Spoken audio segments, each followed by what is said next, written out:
Fala, Doc, beleza? Meu nome é Marina e hoje a gente vai falar sobre os agentes antifúngicos. Antes da gente começar, pausa rapidinho esse vídeo e tenta responder com bastante atenção essa questão.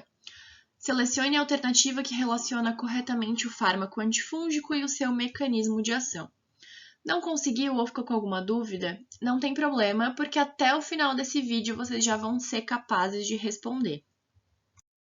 Os antifúngicos que atualmente estão disponíveis no mercado, eles são categorizados em 3 classes, que são os fármacos sistêmicos para infecções sistêmicas, os fármacos sistêmicos orais para infecções mucocutâneas e os fármacos tópicos para infecções mucocutâneas.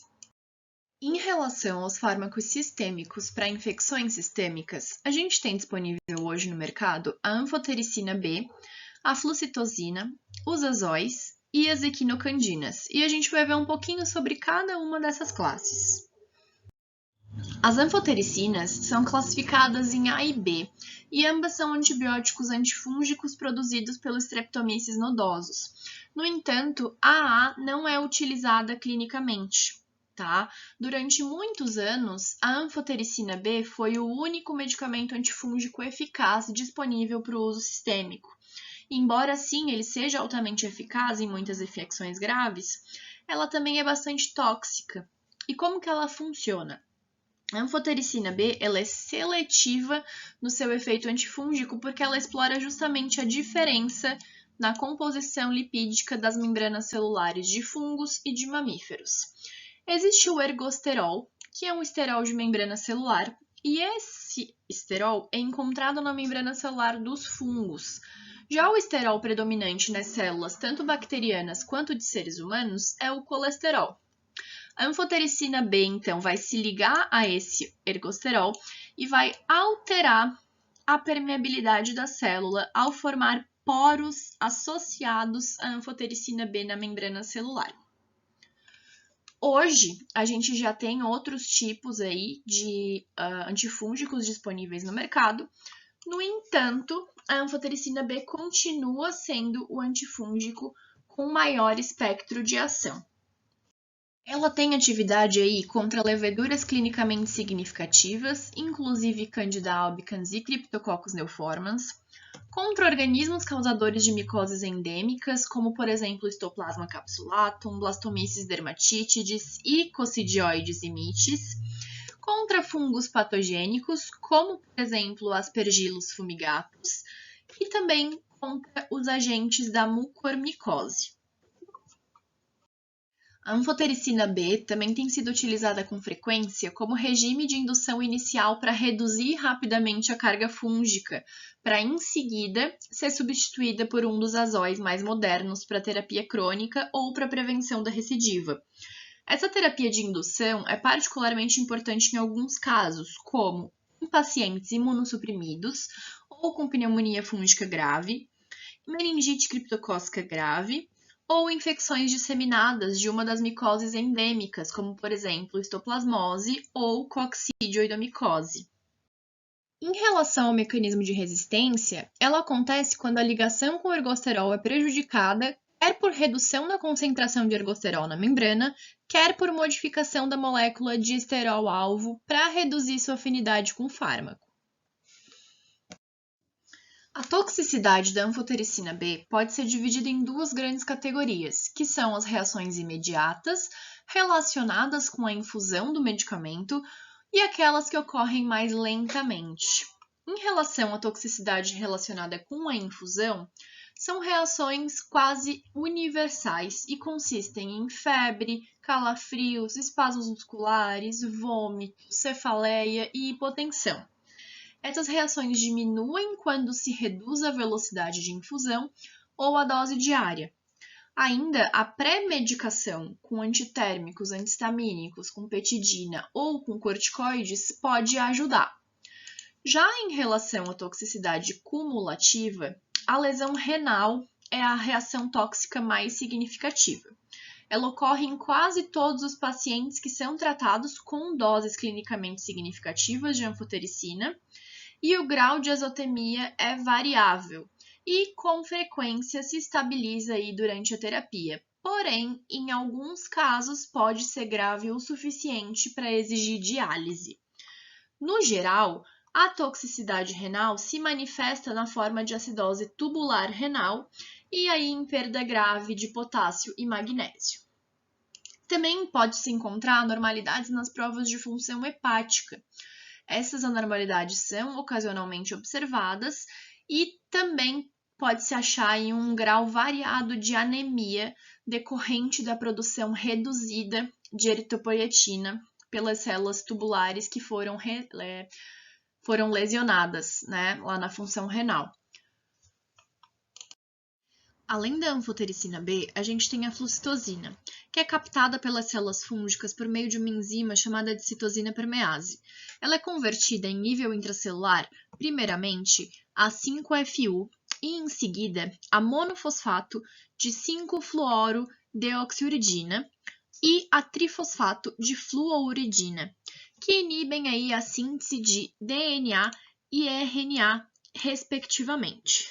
As células humanas são incapazes de converter o fármaco original em seus metabólitos ativos, por isso resulta em toxicidade seletiva. O espectro de atividade da flucitosina é restrito a Cryptococcus neoformans, algumas espécies de Cândida e aos bolores dematiáceos que provocam a cromoblastomicose. Ela não é empregada como agente isolado em razão do efeito sinérgico demonstrado com outros agentes e para evitar o desenvolvimento de resistência secundária. O seu uso clínico está restrito à terapia combinada, quer com anfotericina B para meningites criptocócicas, quer com itraconazol para o tratamento da cromoblastomicose.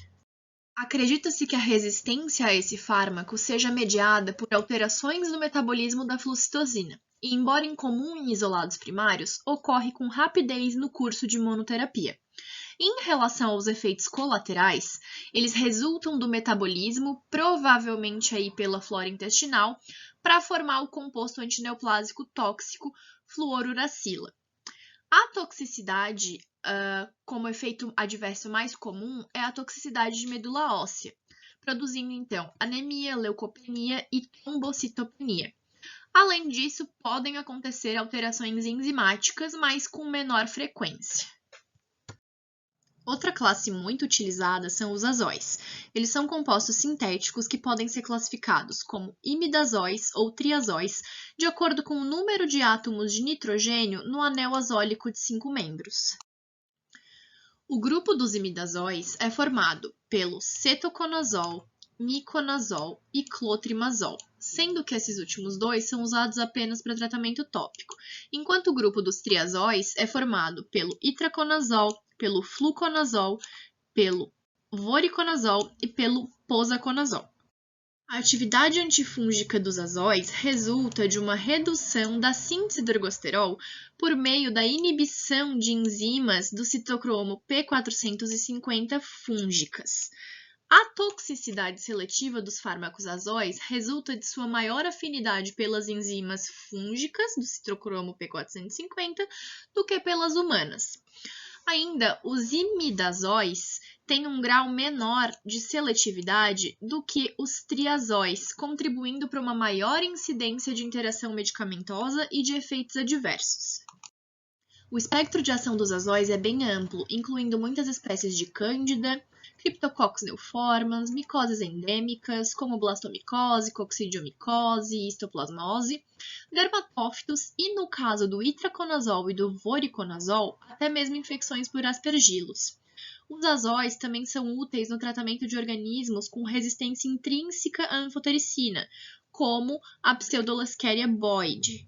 Como grupo, os azóis são relativamente atóxicos. A reação adversa mais comum é o desconforto gastrointestinal. Um efeito aí relativamente menor, né? Relatou-se que todos os azóis provocam alterações nas enzimas hepáticas e muito raramente hepatite clínica.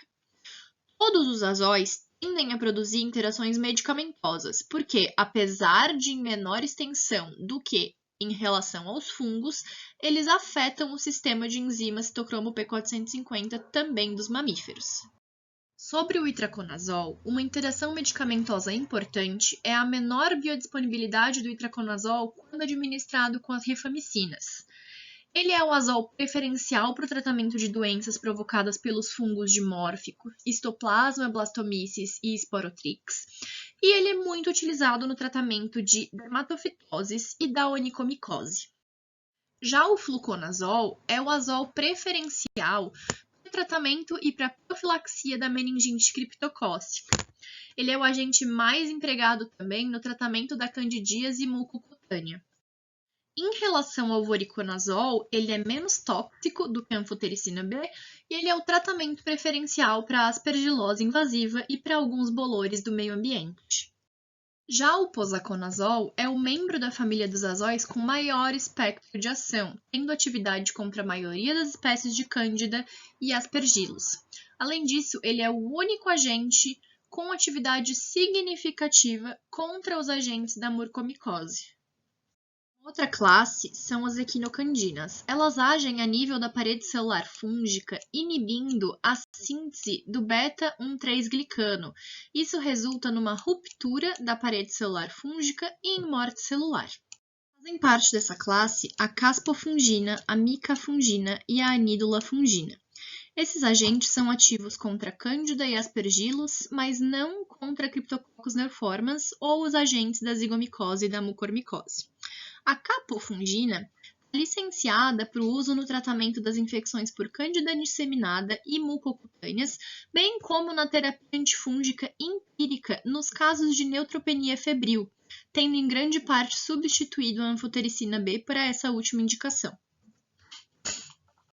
Os agentes dessa classe são muito bem tolerados, tendo como efeitos colaterais o desconforto gastrointestinal e alguns poucos relatos de rubor.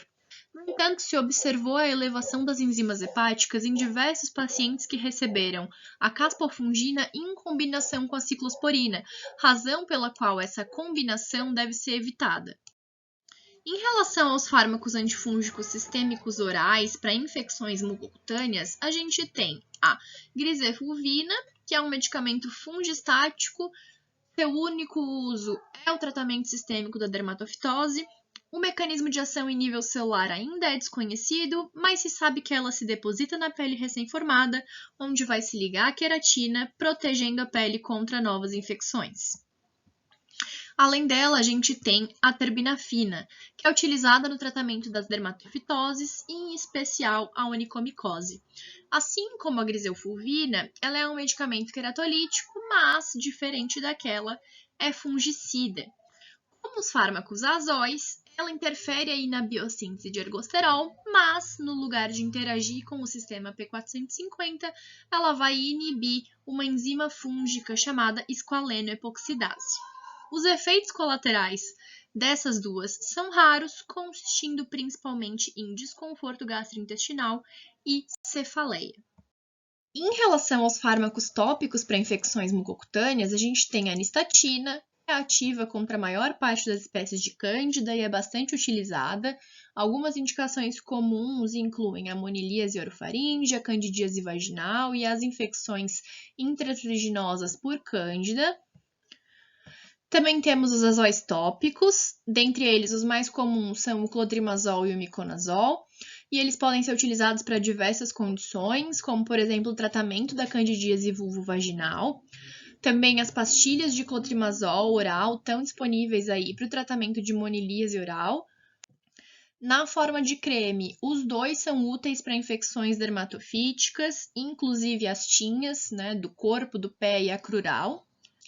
E também existe a forma em shampoo, o shampoo de cetoconazol, que é útil para o tratamento da dermatite seborreica e da ptiríase versicolor.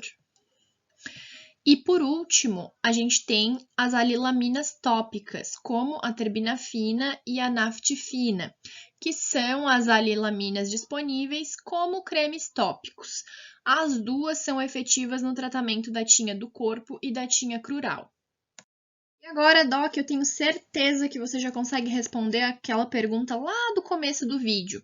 Selecione a alternativa que relaciona corretamente o fármaco antifúngico e o seu mecanismo de ação. Resposta correta é a letra A, A flucitosina tem como mecanismo de ação a interferência na síntese de DNA e RNA. E me fala aí, qual é o agente mais empregado no tratamento da candidíase mucocutânea? Isso mesmo, é o fluconazol. E me fala, a flucitosina e o itraconazol são utilizados juntos no tratamento de qual doença? Acertou quem falou, cromoblastomicose.